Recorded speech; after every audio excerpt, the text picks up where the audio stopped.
Herkese merhaba. Bu videomuzda istiridye mantarından doku kültürü alarak katı besin ortamında misel geliştirme çalışması yapacağız.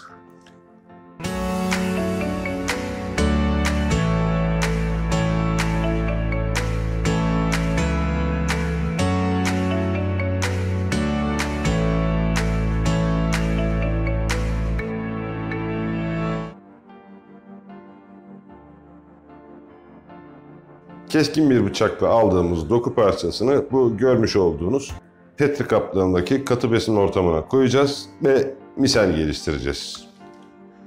Şöyle görmüş olduğunuz gibi elimde canlı bir mantar var. Doku kültüründe en önemli husus canlı, yani çok taze olması lazım mantarınızın.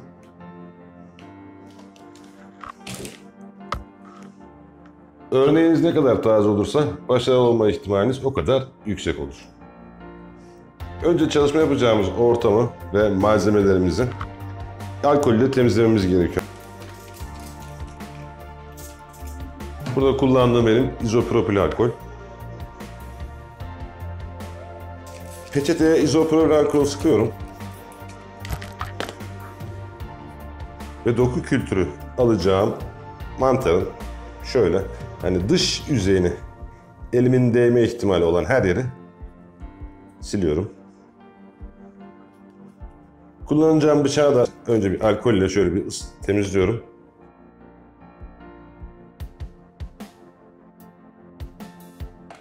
Petri kaplarımızın da silinmesi gerekiyor. Bunları ben hazırladıktan sonra bayağı beklediler. Üzerlerine bakteri veya küf konmuş olabilir.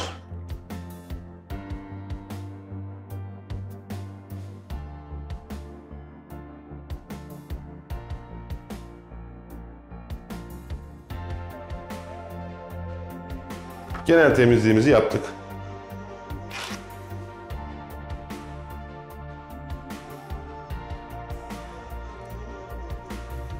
Kullanacağımız bıçağı yakıyorum.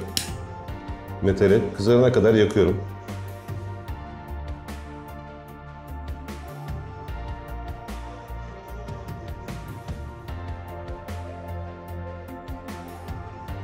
Yeterince kızdı.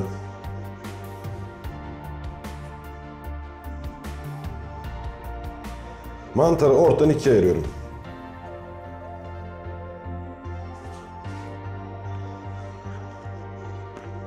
Bıçağımızı kızdırmıştık. Çok sıcak. Bununla doku kültürü almamız sakıncalı olabilir.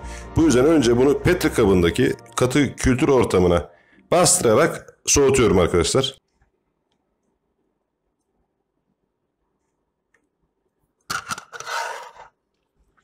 Şimdi mantarımızın şu kısmından bir parça alacağım. Fazla büyük bir parça olmayacak.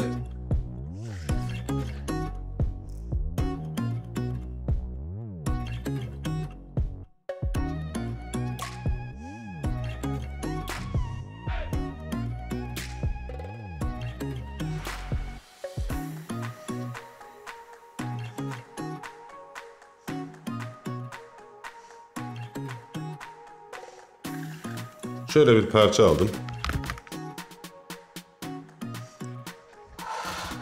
Bunu hemen fazla oyalanmadan kültür ortamına bırakıyorum.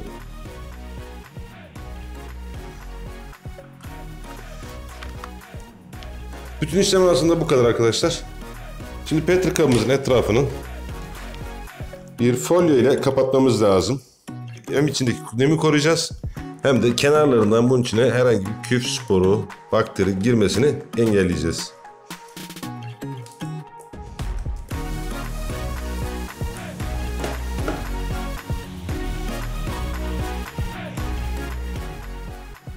Gördüğünüz gibi parçamız bu kadar. Çok büyük değil, çok da küçük değil. Bunu yine karanlık bir ortamda muhafaza edeceğiz. Bir hafta sonra gelişmeleri ben size tekrar göstermeye çalışacağım. Şimdi doku kültürümüzün 5 günlük gelişmesini gösteriyorum size.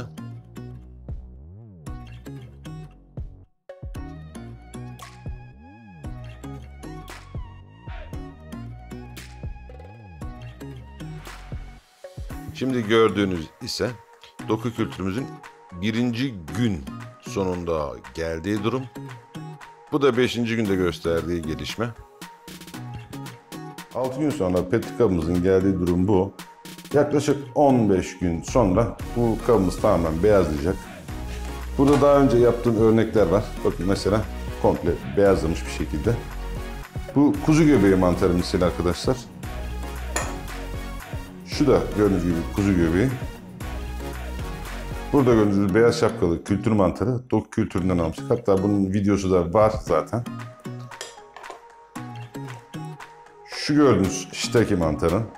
Her biri farklı gözüküyorlar ama sonuçta hepsi aynı işi görüyorlar. Şurada yine bir istiridye cinsi olan diken mantarı. Yani Pleurotus erinci dediğimiz mantar. Bu kendi kültüre aldığım, doğadan topladığım bir mantardı benim. Bu da yine diken mantarı, yani erinci, kral mantarı. Bu ticari bir ürün. Sonuçta bunların hepsinden tohumluk misal yapıp mantar üretebiliyorsunuz. Hep kanalımdaki videolarımın tamamında kendi ürettiğim misalden yetiştirdiğim mantarlarla çekim yaptım. Kabımız tamamen beyazladıktan sonra şurada gördüğünüz gibi parça alarak bunu kavanozla veya da poşette hazırladığımız tohuma aşılayarak kendi tohumluk miselimizi oluşturabiliriz. Poşette yapmış olduğum tohumluk misellerim var. Bu istiridye cinsi. Bu da başka bir istiridye cinsi arkadaşlar. Bu şekilde siz de kendi tohumluk miselinizi üretebilirsiniz. İstiridye mantarı, yani tohumluk misel geliştirmek için en uygun, en kolay mantar. Marketten veyahut da pazardan alacağınız istiridye mantarı olabilir. Bu beyaz şapkalı kültür mantarı olabilir. Ama taze olmak kaydıyla. Bununla sizler de bu çalışmayı yaparak kendi tohumluk miselinizi geliştirebilirsiniz. Bu tekniği uygulayacak arkadaşlara tavsiyem şu olabilir. İlk defa yaptığınızda muhtemelen bir küflenme veyahut da bakteri bulaşı olacaktır. Bu sizi yıldırmasın. Bundan mümkün olduğu kadar çok örnek alacaksınız ve deneye deneye mutlaka en sonunda başarıya ulaşacaksınız. Konuyla ilgili sormak istedikleriniz, merak ettikleriniz varsa arkadaşlar yorumlar bölümüne yazabilirsiniz. Videoyu beğendiyseniz abone olmayı unutmayın ve bildirimleri açık tutun. Beni dinlediğiniz için teşekkür ederim. Görüşmek üzere.